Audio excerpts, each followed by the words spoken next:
বাংলাদেশের যে সকল স্থায়ী ব্যাংকের গ্রাহকেরা প্রবাসে আছেন প্রায় 1,10,00,000-এর মতো বিভিন্ন ব্যাংকের গ্রাহক যে প্রবাসী টোটালি বাংলাদেশে আছেন। এর মধ্যে ইসলামী ব্যাংকের গ্রাহক আছেন হলো প্রায় 50 লক্ষ। এ সকল গ্রাহকদের স্বার্থ, তাদের অধিকার রক্ষা, তাদের সম্পদ, তাদের অর্থ এবং তাদের বিনিয়োগকে সুরক্ষা করার জন্য আমরা বাংলাদেশ সরকার, বাংলাদেশ ব্যাংক এবং ইসলামী ব্যাংককে সহায়তা করার জন্যই আমরা উদ্যোগ নিয়েছি যে ইসলামী ব্যাংক প্রবাসী গ্রাহক পরিষদ। এবং আমরা আশা করছি এর মাধ্যমে আমাদের সরকারের কাছে একটা মেসেজ যাবে যাতে ইসলামী ব্যাংকের যে স্বার্থ এবং যে বর্তমান যে জটিলতা আছে সেটা থেকে যাতে ব্যাংক মুক্ত হয়, এটাই হলো আমাদের প্রত্যাশা। একটা পতিত স্বৈরাচারের আমলেও আমরা যে অবস্থা দেখেছি, বর্তমান একটা নির্বাচিত গভর্নমেন্ট, ওটা তো আর বলতে পারবেন না যে দিনের ভোট রাতে হয়ে গেছে। প্রকৃত জনগণ ভোট দেওয়ার পরেও এখনো দেখি একই ষড়যন্ত্র। দ্যাট ইজ, আমরা কিন্তু 1 step forward and 2 step back. তো আমি বলবো এত সারা বাংলাদেশে আমার যতদূর জানা 3 কোটির মতো গ্রাহক আছে। এমন কেউ নাই যে দল মত সবাই ইসলামী ব্যাংকের কিন্তু গ্রাহক বা কাস্টমার, কিন্তু এদেরকে যে নিরাপত্তা দিতে পারে না এবং বারবার ঘুঘু তুমি খেয়ে যাও ধান, এবার তোমারে আমরা ধরিব, একবারে করে ধরবো আর কি। তো এই জন্য প্রবাসী যারা আমরা গ্রাহক আছি, আমাদের এই আমাদের এই প্রাতিষ্ঠানিক আবির্ভাব মুর্তুজা ভাই হয়তো এটার দায়িত্ব নিয়েছেন। তো আমরাও স্বাভাবিকভাবে একজন ছোট গ্রাহক, কিন্তু স্বার্থটা তো দেখতে হবে, দেশের এবং জাতির স্বার্থ। একটিমাত্র ব্যাংক যেখানে মানুষ তার আস্থা ফিরে পায়, কিন্তু থেকে যে কি ঘটে, এবং আমার মনে হয় কিছু শকুনের দৃষ্টি, বাহিরের কিছু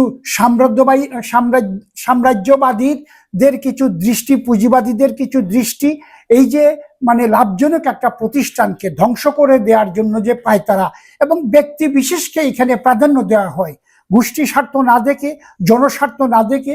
এটা আমি জানি না বাংলাদেশে কি ধরনের ফাইন্যান্সিয়াল অথরিটি কি পর্যায়ে কাজ করে, অথবা কনফ্লিক্ট অফ ইন্টারেস্ট কি ধরনের ডাইরেক্টর হয়ে ওনারা হাজার হাজার কোটি টাকা নামে বেনামে নিয়ে যান। তো কাজেই আমি বলবো যাতে প্রপার ইসলামী ব্যাংক ম্যানেজমেন্ট হয়, বাংলাদেশ ব্যাংক এবং ইসলামী ব্যাংকের সরকারের অর্থ মন্ত্রণালয়ের আন্ডারে যাতে সংসদীয় কমিটি হয়ে এটার প্রপার ব্যবস্থাপনার দায়িত্বটা দেয়া হয়, এবং আমাদের জানে শুনতে না হয়, এবং গ্রাহকরা যাতে তাদের লাইন ধরে পয়সা উইথড্র করার যাতে এই ধরনের সার্কামস্টেন্সেস ক্রিয়েট না হয়।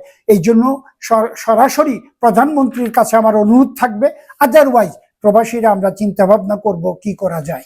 মূল উদ্দেশ্য হলো যে আমরা এই ঘটনাগুলো হয়েছে বিগত সরকারের ইন্টার গভর্নমেন্ট আমলের আগে প্রায় বাংলাদেশি টাকায় 80,000 কোটি টাকার মতো একটা স্পেসিফিকলি সালামের মতো একটা গ্রুপ এই অর্থ লুণ্ঠন করে নিয়ে যায় নামে বেনা বিভিন্নভাবে। তার ফলে এই বাংলাদেশ ইসলামী ব্যাংক লিকুইডিটি প্রবলেম পড়ে। বিগত ইন্টারিম গভর্নমেন্টের সময় প্রায় 15,000 কোটি টাকা ধার দিয়ে কোনোভাবেই ব্যাংকটাকে বাঁচিয়ে রাখে। আমরা বর্তমান সরকারের কাছে যে আবেদন জানাচ্ছি, যেহেতু আমাদের আতাভাই বলেছেন যে the lots of concern already raised, যে গভর্নমেন্টের বিভিন্ন অ্যাক্টিভিটিসের কারণে আমরা চাই বাংলাদেশ ইসলামী ব্যাংক তার আগের যে সুনাম, যে খ্যাতি ছিল, সেই খ্যাতিতে ফিরে আসুক, এবং যারা তার অর্থ নিয়েছেন, যে টাকা নিয়েছেন, সেই টাকা অবিলম্বে বাংলাদেশ সরকার কার্যকরী পদক্ষেপের মাধ্যমে ব্যাংকের এই টাকা পুনরায় ফিরে আনুক। এবং